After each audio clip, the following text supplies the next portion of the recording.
Hello बच्चों, let's see this question. तो हमारे पास यहाँ पे एक क्वेश्चन दे रखा है एंड इसमें एक कन्वर्जन दे रखा है। ठीक है, तो हमें बताना है बच्चों कि ये जो कन्वर्जन हो रहा है इसमें बेसिकली कौन से रिएजेंट मोस्ट सुटेबल होंगे। ठीक है, तो आइए देखते हैं इसका कन्वर्जन। एंड सबसे पहले बात करते हैं बच्चों की कॉन्सेप्ट की।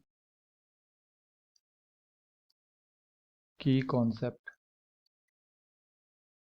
Intra intra molecular aldol reaction. तो बेसिकली क्वेश्चन आया बच्चों इंट्रा मॉलिक्यूलर अल्डोल रिएक्शन से, एंड हमारे पास यहाँ पे रिएक्टेंट दे रखा है इस तरह से। एंड यहाँ पे क्या है बच्चों, मिथाइल।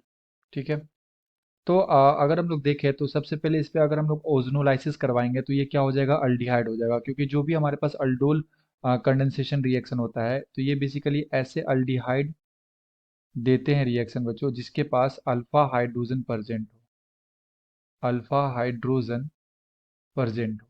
ठीक है, तो सबसे पहले इसका क्या करवाएंगे, ओजोनोलाइसिस, यानी कि O3 Zn एंड H2O। तो ओजोनोलाइसिस में क्या होता है कि जो हमारा एल्कीन है बेसिकली ये किस में कन्वर्ट हो जाएगा, ये कन्वर्ट हो जाएगा अल्डिहाइड में। तो हम लोग इसको इस तरह से रिप्रेजेंट सिंपली कर सकते हैं। ये बॉन्ड को ब्रेक करना है, एक ऑक्सीजन इधर एंड एक ऑक्सीजन इधर। ठीक है, तो ये ब्रेक होके क्या बना देगा, ये बना देगा बच्चों aldehyde. C double bond O and H and C double bond O and H। And यहाँ क्या लगा हुआ है, मिथाइल ग्रुप। ठीक है, अब सेकेंड में हमको क्या लेना पड़ता है यहाँ पे बच्चों, बेस लेना पड़ता है OH माइनस। अब ये बेस क्या करता है, ये बेस प्रोटॉन को एब्स्ट्रैक्ट करेगा एंड यहाँ पे जो हमारे पास हाइड्रोजन होते हैं ये अल्फा हाइड्रोजन होते हैं। और अगर ये क्या करेगा, यहाँ से H प्लस निकलेगा तो जो भी इसका कार्बेनाइंस बनेगा वो C डबल बॉन्ड O के साथ कॉन्जुगेशन करेगा तो ये एसिडिक बिहेवियर शो करता है। ठीक है, तो यहाँ से ये क्या होगा, H प्लस को ये OH नेगेटिव एब्स्ट्रैक्ट करेगा एंड यहाँ से कार्बेनाइंस का फॉर्मेशन होगा। तो यहाँ पे बन जाएगा बच्चों C double bond O and H। यहाँ पे क्या आ गया, नेगेटिव मिथाइल लगा हुआ है and C double bond O and H। ठीक है, अब ये क्या करता है, ये अटैक करेगा दूसरा जो हमारे पास कार्बोनाइल कंपाउंड है। ठीक है, इसके इलेक्ट्रोफिलिक सेंटर पे, यानी कि ये जो है कार्बन हमारे पास, इस कार्बन पे ये अटैक करेगा। ठीक है, निगेटिव। तो ये बॉन्ड कैसा होता है, पोलर नेचर का होता है। ऑक्सीजन इज हाईली इलेक्ट्रोनेगेटिव तो इसके ऊपर पार्शियली नेगेटिव एंड इस कार्बन के ऊपर पार्शियली पॉजिटिव होता है। तो ये इस तरह से अटैक करेगा एंड ये पाई बॉन्ड इसके ऊपर शिफ्ट करेगा। तो बेसिकली यहाँ पे एक रिंग का फॉर्मेशन हो जाएगा। एंड हम लोग देख सकते हैं यहाँ पे कितने मेंबर की रिंग बनेंगे, 1 2 3 4 और ये 5। 5 मेंबर की रिंग बनेंगे। तो हम लोग देखते हैं बना के इसका स्ट्रक्चर। ये बनेगा इस तरह का।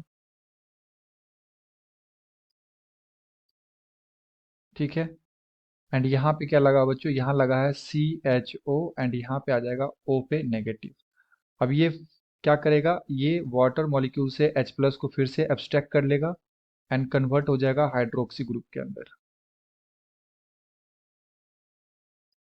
यहाँ पे आ जाएगा OH एंड ये हमारा मिथाइल एंड यहाँ पे CHO। अब अगेन इस कार्बन को क्या बोलेंगे, अल्फा कार्बन। ठीक है, कार्बोनाइल कार्बन के एडजेसेंट वाले कार्बन को बोलते हैं अल्फा कार्बन एंड उसके बगल वाले को बोलते हैं बीटा कार्बन। तो यहाँ से अल्फा बीटा एलिमिनेशन हो जाता है। ठीक है, तो अल्फा से हो जाएगा बच्चों यहाँ से हाइड्रोजन एंड बीटा से क्या हो जाएगा, OH ग्रुप। तो यहाँ पे हमारे पास हाइड्रोजन, अगेन बेस क्या करेगा, इस H प्लस को एब्स्ट्रैक्ट करेगा। अब जैसे H प्लस को एब्स्ट्रैक्ट करेगा यहाँ से, यहाँ पे क्या आ जाएगा बच्चों, नेगेटिव। तो यहाँ से क्या होता है, OH माइनस यहाँ से क्या हो जाता है, रिमूव हो जाता है। तो अगेन H2O यहाँ से रिमूव हो जाएगा एंड इस दोनों के बीच में डबल बॉन्ड आ जाएगा। तो जो हमारा प्रोडक्ट बनेगा फाइनली ये बनेगा इस तरह का। यहाँ पे आ गया बच्चों डबल बॉन्ड एंड यहाँ लगा हुआ है हमारे पास लाइक CHO एंड मिथाइल। ठीक है, एंड यही हमें बनाना था, ये हमें बनाना था बच्चों प्रोडक्ट। तो ये हमारा फाइनली आंसर हो गया। ठीक है, तो यहाँ से क्या हो जाएगा बच्चों, करेक्ट आंसर हमारा ऑप्शन फर्स्ट हो जाएगा। Option first is the correct answer. Hope you have understood it well. Best of luck, thank you.